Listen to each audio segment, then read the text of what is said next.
Hello, this is Dale Matthews. I'm joined by Mike Jones, and we thought we'd bring you something fairly unusual tonight at Inside News. Candidate statements. Whoa. Yes, because wow, we haven't heard anything from the candidates. It's about time. You know, the election's coming up pretty soon. It's about time we started talking about it, since this is supposed to be a show about local politics. It is supposed to be that. Now, what we're going to do tonight is KAJO made 10 minutes available to each candidate. Not every candidate decided to go on. I don't know what they're doing. And we're going to play as much of that as we can to fit within the time allotment that we have. Otherwise, you're going to be sitting here for 4.5 hours. You don't want to do that. So we're just going to go straight into the very first opportunity person. And we'll play as much of it as we can, and we'll lead out from it as artfully as we know how to. To our studios, and we're welcoming Ronald A. Smith, a Josephine County Commissioner candidate for position 3.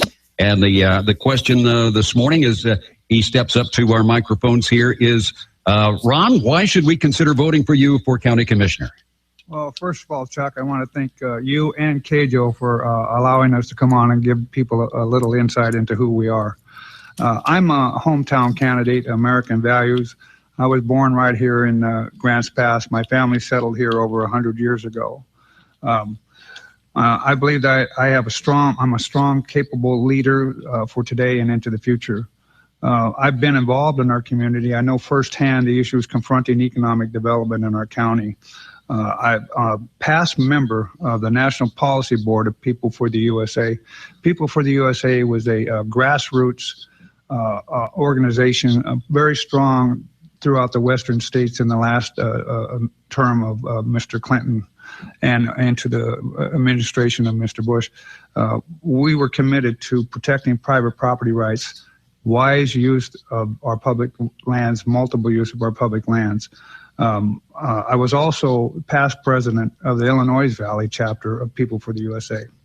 And because of my work with those organizations, I was voted Citizens of the Year in 2001 by the Illinois Valley Cave Junction Chamber of Commerce. Currently today, I serve my community in the capacity with the Granges of the county. I'm the vice chair, or in Grange vernacular, I am the overseer of the Fruitdale Grange just down the road here from you. And I really believe in the Granges. They're the original property rights organization founded in 1867. I'm also a board member of the executive board of the Pomona Granges. That's all the Granges in Josephine County. And I'm also a member of the Josephine County Farm Bureau. I really believe that we need to produce from the ground here in the county. Our history and our tradition of rural communities all over the western states is producing the resources that made America strong. So as a commissioner, I'm committed to strive to improve and maintain a business-friendly environment for job growth. We really need jobs in our county. It's one of the big problems. Economic development and quality jobs is a must-have if we're to move forward in our county. So I want to, wherever possible, I want to eliminate unnecessary government red tape that's stifling this economic development.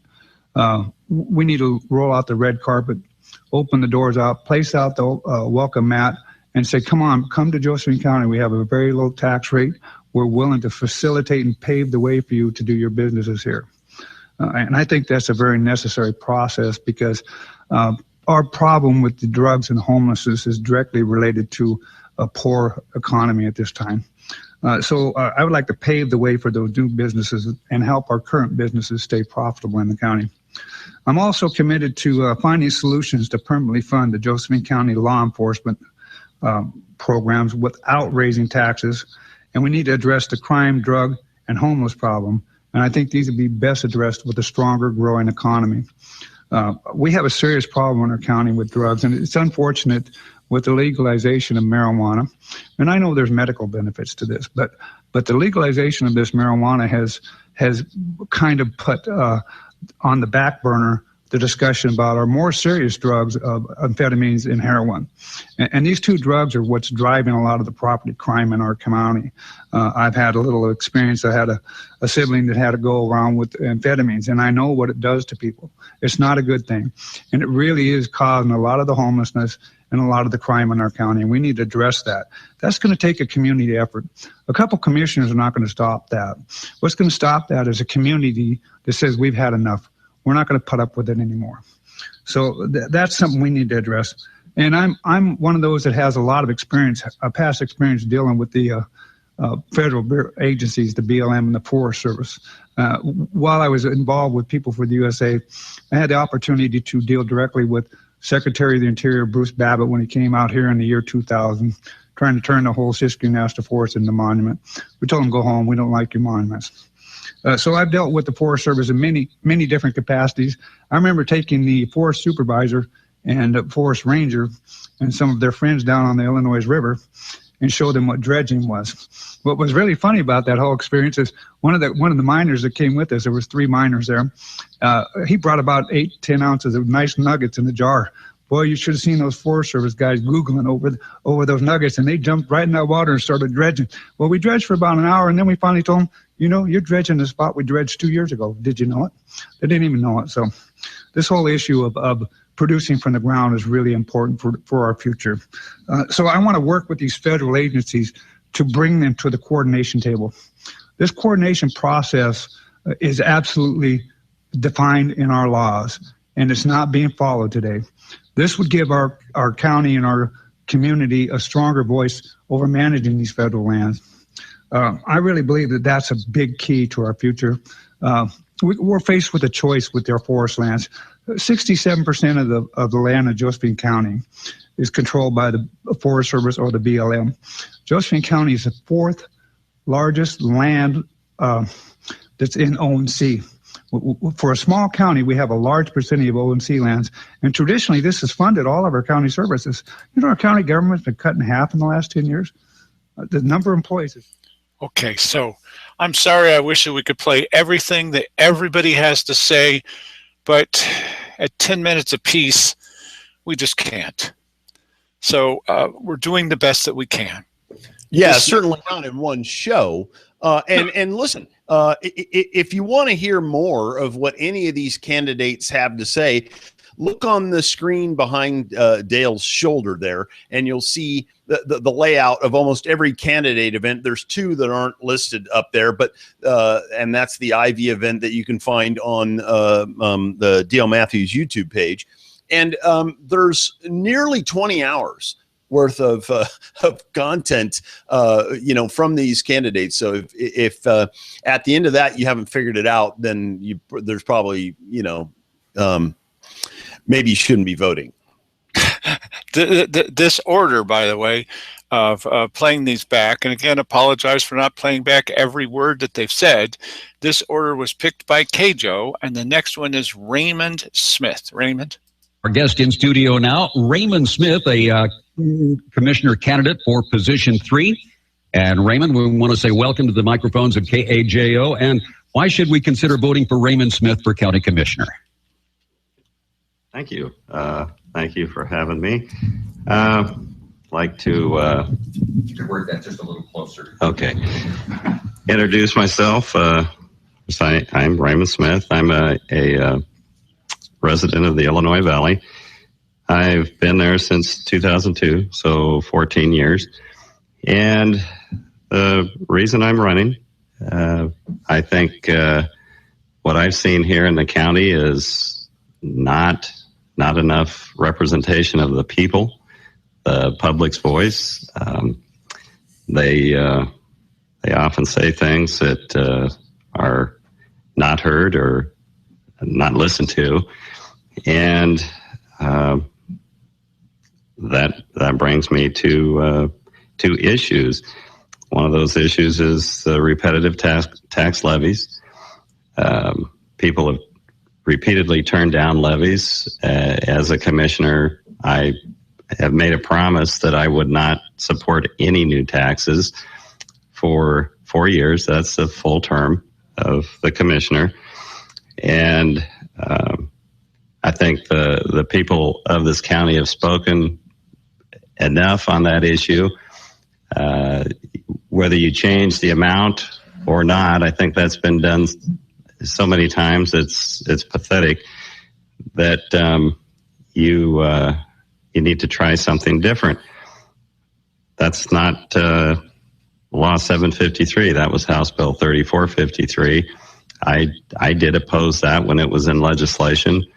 Wrote a letter to the legislatures about that. I don't believe that's the way to go. I don't believe that the people support that either. I know our representatives, local representatives in the state, don't believe that either. They've already voiced that opinion, which echoed many of my own sentiments. Not only does it not allow the people of the county to have consent over being taxed, it also violates our county charter in a couple different areas. And that's been looked at by the commissioners, brought forward by Cheryl Walker, and that should have never even been brought up. It shouldn't be on the table. And so how do you fund the government? I really think we need to concentrate on a sustainable government more than sustainable funding. It's constantly talked about the ONC funds, which I intend to touch on here, but that funding that was a constant stream of revenue as the timber production was cut back and nearly eliminated. Once that was cut back, the government all of a sudden had a crisis, an issue with funding. The people had been having this crisis for some time as the timber was cut back, the logging. This county its population became poorer and poorer. They had to adjust, they had to make do, but the government was continually having a revenue stream from the federal government, which is their obligation. They should have to pay that. It's either that or open up land to logging again. As the ONC contract says, it's a sustainable funding stream for these counties. So it's really hard. It's really hard to come down in a wage, just like it is for an individual. It's really easy to go up. So our government, our county government, needs to really look at what we have to spend and what we're spending it on and where that money's going. One of the issues I believe is wages. I don't think that's the whole thing, but is public employees' wages commensurate with the public that's expected to pay the bill? I don't think that is equal. It's not commensurate. I think with myself, before I would ever support any kind of tax, you're going to have to get your own house in order, and that's going to be with everything involved with funding of the government. The ONC contract that the government has with these counties, they violated this contract. They have for several years. They've made some partial payments with great struggle through representatives, and there needs to be something done about that. Okay, We're playing as much of them as we can. They were chosen this order by KAJO. And, yeah, you know what? I was just looking at KAJO's order on that. David Martin doesn't appear anywhere in there. Is he one of the ones who just didn't come there? Or decided not to show up? Yeah, boy. Basically, I think the only event I've ever seen him at was the Courier event, and that was basically it. That was last Monday night. Well, now, after we played all of them during these 2 nights, and as much of them as we can, I'm going to push myself back to the very last. If there's room, I'll play mine. And if there's not, then I won't. I'm trying to be as fair as I can to every candidate. And, well, here's Tony Webb. And our guest in studio, County Commissioner candidate Tony Webb, has joined us. And Tony, tell us why we should consider voting for Tony Webb for commissioner. Thank you, Chuck. And I want to thank KAJO for putting on this opportunity for the candidates to come and let people know what they're about and why the people should vote for them, me in particular. So, as many people know, I ran for office in 2012, and I've stayed in the game. I've stayed in the community. I've was co-sponsor of the animal shelter levy that kept the animal shelter open. I was on a drug task force. I've worked on many things to solve some of the issues of the county. All right. Tony, I know that one of your flag-waving issues is economic development. What do you propose for the county? Yeah, one area that Josephine County is unique is that we are, I think, the only county in Oregon without an economic development department at the county level. And we're missing out on a lot of opportunities of grant money and foundation money. You know, some people are concerned that there'll be strings attached to the federal money, but there's also a lot of other money that can come to a economic development office here and give us the opportunity to give business incentives or reduction on property taxes if they expand. So what I've done is start the paperwork, the legal process for a nonprofit economic development foundation so that we can receive some of that grant money and charitable donations. The Oregon Community Foundation has made rural economic development their priority, and so we're missing out on hundreds of thousands of dollars that we could be getting through that program. So this would be completely independent of county? It would be independent, but working with the county. And I've also started a young entrepreneurs or general entrepreneurs group. We met in March, and we're going to meet again, and it's to encourage and mentor people who are starting a business, help them through the ropes of opening a business, what you need to do for the bookkeeping and the legal and hiring. All right. Well, to that end, economic development always seems to be an overriding theme of most of the candidates, and specifically you've taken some steps there. But the county is facing certainly a fiscal, it's been called a fiscal cliff, certainly some shortfalls in the future. And of course, then there's law enforcement, and all those seem to be tied together. Is there something we can do about law enforcement in the short term and long term? Yeah, in the short term, I think people need to acknowledge that crime is often a byproduct of a poor economy. If you look at countries, probably Haiti is a good example, where they have very, very high unemployment, especially among young people. They have a huge crime problem. So part of that, I think we can fix by improving the economy. For public safety funding, I'm not going to propose a new levy be put up until we use all the available resources we have.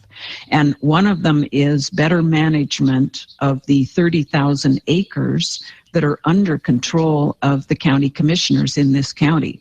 And about 20,000 of those acres are timber, and they can be used for a sustainable timber harvest. And we haven't been doing that.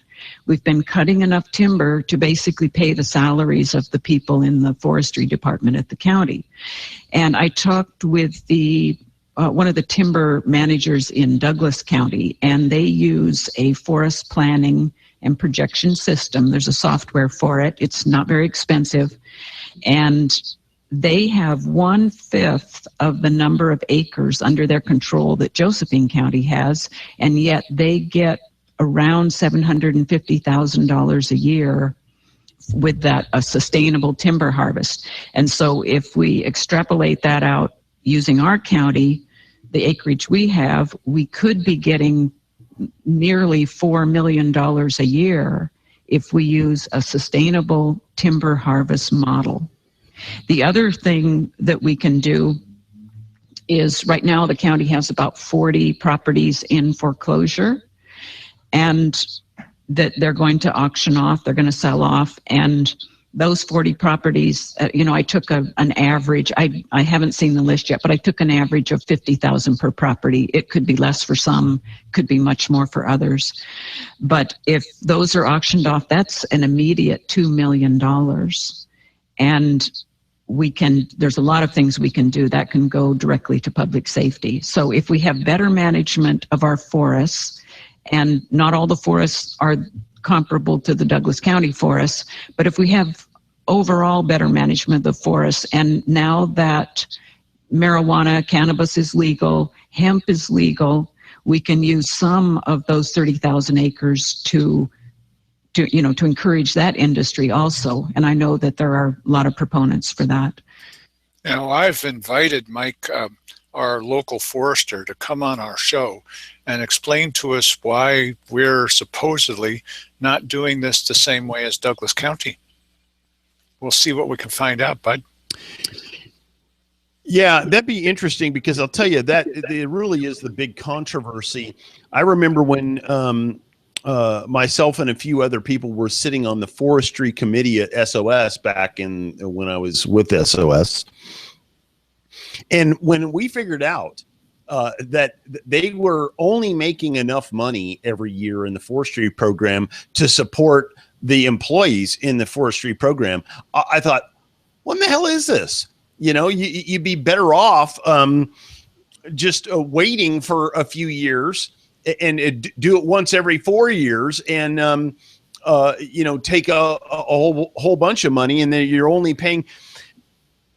The point is that I happen to know, because I've done some research on this, is that you can privately contract foresters to come in for, to cruise this stuff and mark it all out and determine what the timber sales are going to be or whatever.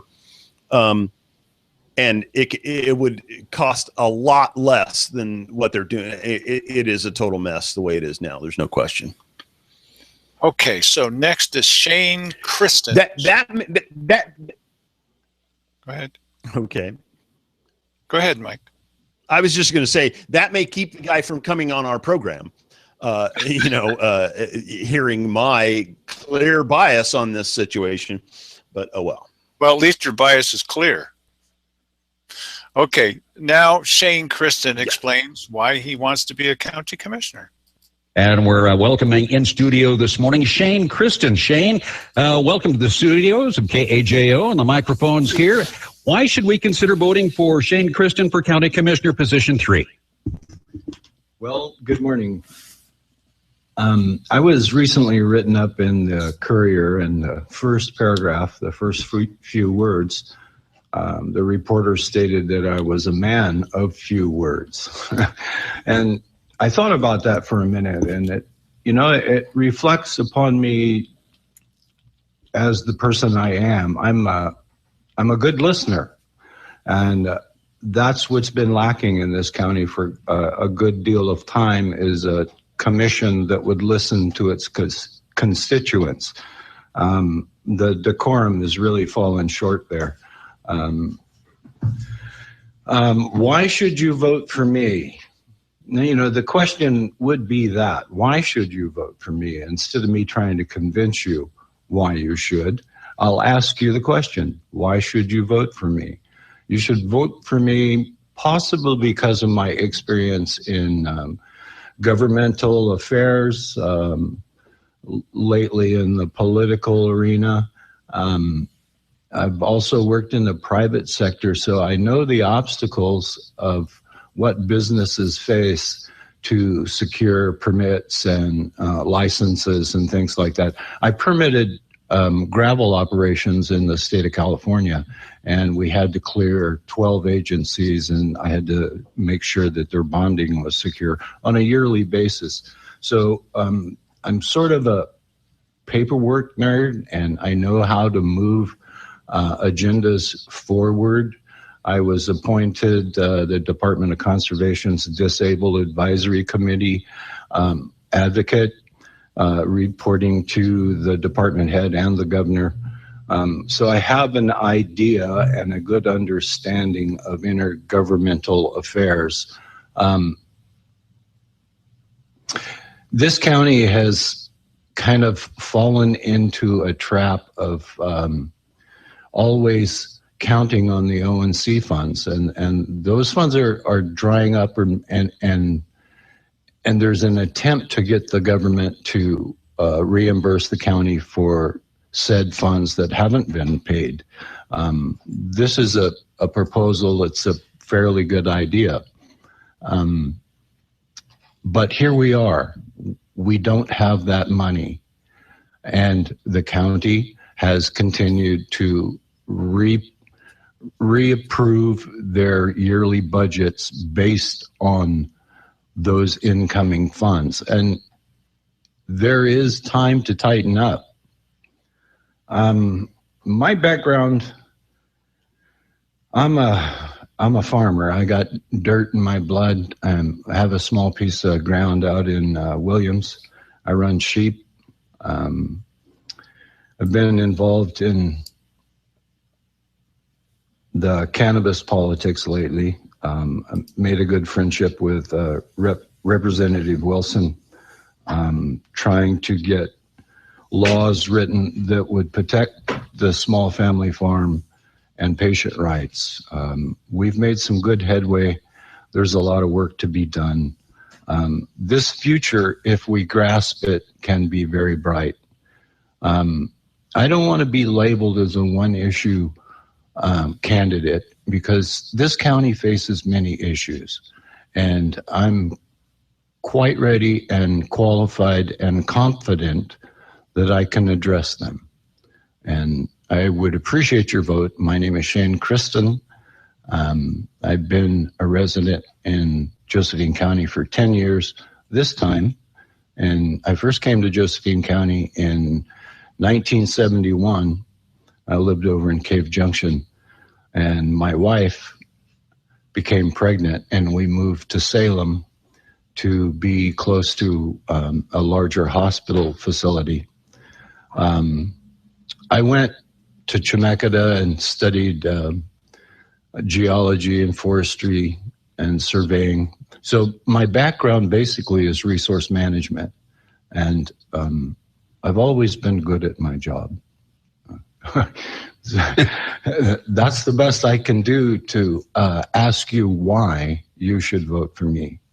I appreciate this time. Oh, all right. Oh, all right. So the next person to speak will be Nathaniel Duarte. Nathaniel Duarte. We welcome to our studio microphones Commissioner candidate for position 2, Nathaniel Duarte. Good morning, Nathaniel. And why should we vote for Nathaniel Duarte for County Commissioner? Good morning, and thanks for having me on your show. I thought I'd go through and just kind of introduce myself to your listeners and kind of go through why I'm running and what motivates me to be involved in local politics. I'm a young entrepreneur. I am the owner of Technology Solutions, which is a local computer service, computer setup, and computer coaching business. Basically what I do is I help people set up their computers and then teach them how to use them more efficiently. I'm also the president of Rogue Valley Networking, or RVN Toastmasters, which is a leadership and communication development group, and we meet here in Grants Pass every Monday. I'm a homeschool graduate. I graduated at 16. And currently, right now, I am studying at Trinity School of Natural Health, which is a alternative health school, and have working on diplomas from there. And I've been involved in politics and been paying attention to politics since I was 10. And it really picked up when I was 12 when a certain presidential candidate ran. And I really began to pay attention to the U.S. Constitution, to principles of conservative government, and really started to think about the future of our country. And I followed national politics pretty closely for a while. And then I began to realize, you know what? If we want to, the change that I'm looking to see is going to come from the local. It's going to come from the state area. And that really motivated me to pay attention to local politics. And I've been following local politics for 7 years now here in Josephine County and paying attention to what's going on. And one of the questions I get asked almost every time I talk to someone is, what possessed you to run for county commissioner? And really, for me, the answer is quite simple. I'm concerned about the future of this county. And I've been watching, like I said, county politics. And I realized that I could sit back and stress and stew about what's going on in our county, or I could jump in and be involved and try to make some positive impact. And that's what I'm here to do. And so that's kind of an introduction of myself and why I'm running, but I'd like to kind of get into some of the issues that I see in Josephine County and where I think our county can go. One of the biggest issues that I believe Josephine County faces is a communication issue. And I say that and people are like, well, why is it not revenue, or why is it not law enforcement? And really, I think it's because communication is central to community. It's central to our local government. And communication really affects leadership. And leadership affects the direction our county is heading. And so off of that, communication being the more central issue that I think our county is facing, there's 3 parts of my platform that I incorporate and that I'm very passionate about, and that's prosperity, safety, and freedom. And so first is prosperity. And I think about prosperity, I think about our business environment here in this community. And I believe that for the long-term future of this county, we need to have a good business environment. I have a unique view of economic development. Ronald Reagan once said, the 9 most terrifying words in the English language are, I'm from the government and I'm here to help. And I believe that's especially true in economic development, in business creation. I don't think it's the place of government, local, state, or federal, to be involved in creating jobs. I think the role of the government is to be involved in creating the environment or the atmosphere for business owners to create jobs, because that's what business owners do best. And I've been spending a lot of time talking to business owners, both in the city and the county, listening to what they have to say, talking about their business structures and how they're interacting with customers and consumers here locally. And I'm convinced that we can do better. We can do a lot better in what we're doing. I think there's 2 things that we need to do. Is first, we need to streamline and simplify the current permitting and licensing process. So make it easy for business owners and those wanting to start a business to know what they need to do to get going. And second, I think we should be looking at ways to reduce regulations. I don't think that if the state has a regulation or the federal government has a regulation, I don't believe Josephine County needs to add additional regulations to that. And like I said, I don't think the county has any business in trying to create jobs, but I'm positive that the county can be involved in creating the atmosphere so that business owners can provide jobs in this community. Second issue I'm concerned about is safety. And I think that's a number 1 topic on everyone's mind, is how are we going to have a safe community? And I'm 100% committed to finding a long-term solution to our law enforcement issue.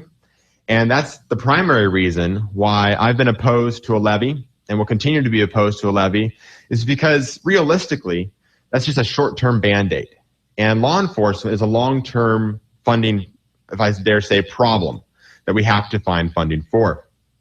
And as I look at the levy, and as I look at going to the governor for financial assistance, I sit back and I think, really these are just short-term Band-Aids. We might have 18 months, 3 years, 4 years, 5 years, depending on levy terms and things like that. But then what? We're back to square one where we are. Okay, well, we're not back to square one at this moment, but we're going to go on to our next candidate. And our next candidate is Sandy Casanelli. Here's what Sandy Casanelli has to say about her candidacy this time for county commissioner. Our guest to begin this particular portion is candidate for County Commissioner Position 2, Sandy Casanelli. And Sandy, welcome to the microphones of KAJO. Tell me, why should we vote for Sandy Casanelli for County Commissioner? Oh, thank you. What a wonderful question. I really appreciate the opportunity that KAJO is giving all the candidates. The primary reason why I'm running for commissioner on Position 2 is to alert everyone on what's going on regarding the proposed state takeover of the county. We really need to keep our sovereignty. The current commissioners and others in local government want to circumvent the will of our electorate who voted down 8 levies or taxing districts since 2004. The board wants the governor to take over the county for the tantalizing allure of some short-term matching funds, utilizing Chapter 753, which was an Oregon law enacted in 2013. The bill was originally HB 3453. This action would abdicate the commissioner's authority and clearly violates the vested power granted solely to them by our county charter.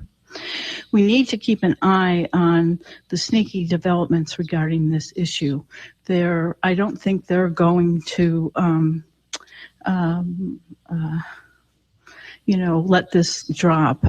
Carl Wilson, our representative, was very vocal at the local Public Safety Coordinating Council, and I really appreciate him telling everyone that this was a pretty bad bill and that we should look for solutions to this locally within our own community rather than having the state take over. But this is nothing more than the Board of County Commissioners' latest money-grabbing scheme in order to part you from your hard-earned money. The current fiscal crisis is simply a fictitious creation of the commissioners' own making. Their justification for this action is not based on facts.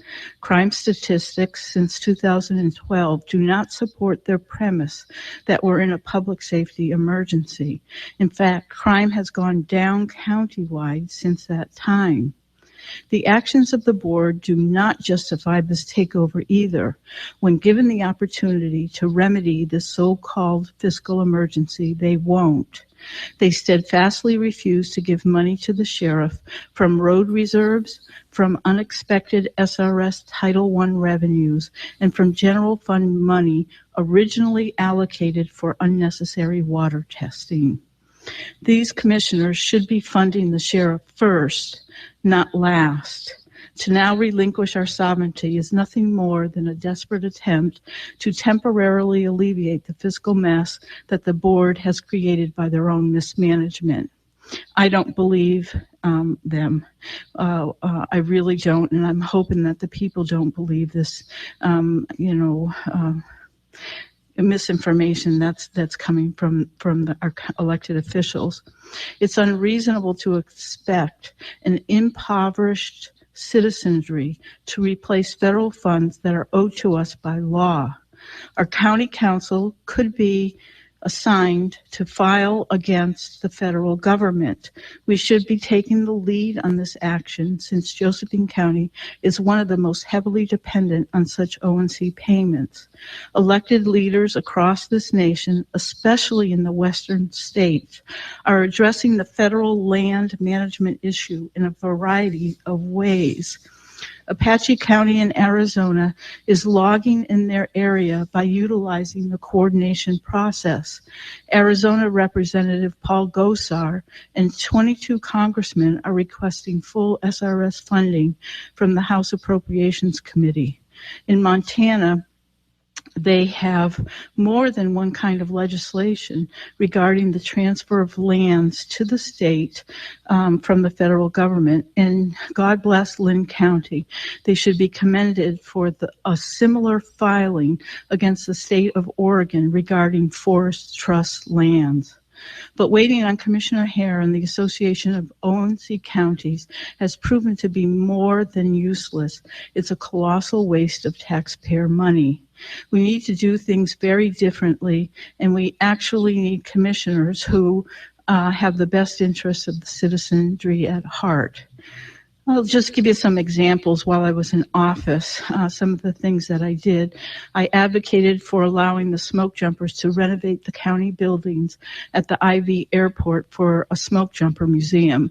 These were a bunch of hardworking guys that proved themselves by renovating the dispatch office, and they wanted to do the same with the other buildings. I negotiated heavily to allow them to do that, even though the commissioners and the county council and the airport's manager wanted to bulldoze the buildings down. That's right, she did do that. Okay, we've got one more, Mike, and I'm hoping that you're feeling more educated than ever. This one's Our guest in studio now is a county commissioner candidate for position 3, Mark Seligman. Mark, welcome to the studios of KAJO. And tell us, why should we vote for Mark Seligman for county commissioner? First of all, good morning to everybody listening and to you. And the reason I'm running for county commissioner is I think we have a real distrust issue right now with the present board.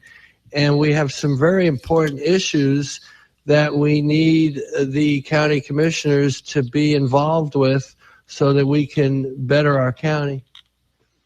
Yeah, okay. That's the primary reason. That's the primary reason. Financial situation that the county is in, do you agree that it is as dire as it's made out to be? I don't believe it's as dire as it's made out to be.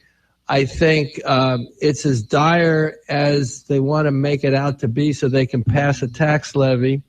And my feeling on that is I make a contract with the voters. I will never support a tax levy. I will never put it on the ballot. I will never support a $2 1,000 state bill. I will not support a state of emergency bill. And the owner of this radio station is doing a real good job as our rep. He spoke to the I forgot exactly, some safety coordinating council last week, and he told them that House Bill 3453, I don't know if I have the number right, is a bad bill, and we should seek other means. So I want to compliment Carl for sharing that position. We both agree. All right. Do you agree with that commission that there is a law enforcement crisis right now, or certainly one looming? No. I don't believe in that. In fact, I don't think some of the elected officials believe in it either, and I'll tell you why. I was at that meeting. The mayor of Grants Pass was at that meeting saying exactly what you just said. And if that's the case, he even went so far as to say there's going to be AK-47s on the streets of Josephine County because of this emergency he believes in. And I appreciate Mayor Fowler's passion. However, the very next week, $972,000 the city of Grants Pass presented the county with for jail beds. At the very same meeting, there was $1 million that the budget committee could have approved for the sheriff, which I was totally for. Not one word from the mayor of Grants Pass. If there was such an emergency, why wouldn't he at least speak up as eloquently as he did at the previous meeting? He said nothing. Residents of Grants Pass should understand that as a county commissioner, I would be for that. That $1 million would, I'm sure, go a long way to reducing the burden of $972,000 that through water utility rates that you're paying. So you really should look at why is your mayor taking that position? Why is the county officials taking their position? You know what it comes down to is this. When they want your money as a taxpayer, they'll do everything they can to find reasons for you to spend it. But when they have the money, oh no. So that's my feeling about the present state of emergency, quote unquote. So if there's not a state of emergency, what should we be doing with the sheriff's office? You advocated for that extra $1 million going to his office. How would that be used? Do we need it right now? Well, if you believe there's a state of emergency, that $1 million would certainly come in handy. and I would approve of it. If I was on the budget committee or a commissioner, where three of them are, I would vote yes. And Margaret Goodwin did a great job giving the view on that. This is windfall tax money. It would go for a combination of a couple of deputies, the jail, perhaps, juvenile, detention, however they want to spread that million. But the state of emergency aspect, no. And can I, on the issue of what would you do if people believe there's a crime issue here, and I agree with my opponent, Bill Hunker, that 86% of the crimes in the city and 14%, he has some very good statistics. If you don't vote for me, Bill Hunker wouldn't be a bad choice. But of course, I hope you vote for me. But I want to bring something else. If you believe there's a crime issue here, if you think there's poverty here, if you think there's homelessness here, the way to attack this is not more police officers. Grants Pass has crime, and they have plenty of police officers. Why is the crime going up? So the way to attack this issue, poverty, crime, and homelessness, is jobs and economic development. And I am a primary proponent of the cannabis industry, which is the new timber. In 1849, it was the gold rush. In the 60s and 70s, it was timber. That's what helped the area. And now we have cannabis. Cannabis, the multiplier effect is enormous. And I must say that the owner of this radio station, Carl Wilson, speaks volumes about the multiplier effect in this. He was on the Measure 91 committee. Carl and I agree completely that this is the new timber. This will help our economy.